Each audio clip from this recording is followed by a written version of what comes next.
Before the sun cracked the horizon, before the trucks lined up at receiving, the cycle counters walked the aisles. Their clipboards were old, the laminated maps yellowed at the corners, but they carried something no new hire ever understood: the covenant, the promise that what was on the screen matched what was on the shelves. Cycle counting. Most people treat it like an afterthought. A tedious chore that gets wedged between more glamorous projects. But in the dark hours before the day begins, it's the only thing standing between you and the chaos waiting to take over. What is cycle counting? At its core, it's a method of checking small batches of inventory, daily, weekly, monthly, so the whole system doesn't rot from neglect. Instead of shutting down for a once-a-year marathon count, you chip away at uncertainty piece by piece, one bin at a time. It sounds simple, almost too simple. That's why so many operations skip it or do it half-hearted. They don't see the silent creep of error until it's too late. I've walked enough warehouses to know the pattern. First, you lose track of a couple SKUs, some high-turn items you figure you'll reconcile later. Then the variances multiply. Pickers stop trusting the system. Receivers stop scanning when inbound doesn't match the purchase order. And management? They start calling it acceptable tolerance. Why does this matter? Because inventory is a living thing. It grows and shifts. It expires and goes missing. Cycle counting is the discipline of checking the pulse before the patient flatlines. Years ago, I worked with a distributor of specialty fasteners, nuts, bolts, tiny hardware nobody ever thought twice about. They had 25,000 SKUs in stock.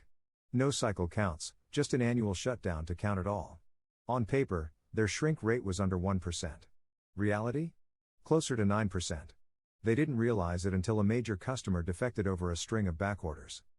The air in that place smelled of cold steel and denial.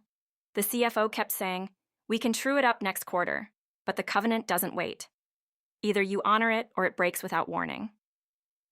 What's the impact? Without regular checks, small discrepancies snowball into catastrophic failures. You start making purchase orders you don't need, while critical items disappear in plain sight. The money bleeds out quietly: expedited shipping, emergency buys, lost customers who get tired of waiting. I remember another operation, a cosmetics fulfillment center. Their flagship lipstick was supposed to be in slot A23. The system showed 8,000 units on hand. When cycle counting finally caught up, there were 42. 42. They'd shipped thousands of orders late, offering discounts and apologies that didn't fix the damage.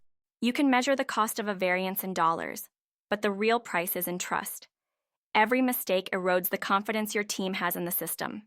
And when they stop believing, the errors multiply faster than you can chase them. Cycle counting isn't glamorous. It's the janitorial work of the supply chain. But if you ignore it, you'll spend twice as much cleaning up the mess later. I've watched companies throw money at consultants and new software, convinced that technology would absolve them. But no software can replace the simple act of verifying reality, bin by bin, slot by slot. I once spent 6 months helping a food distributor rebuild their credibility. Their cycle counts were supposed to be weekly.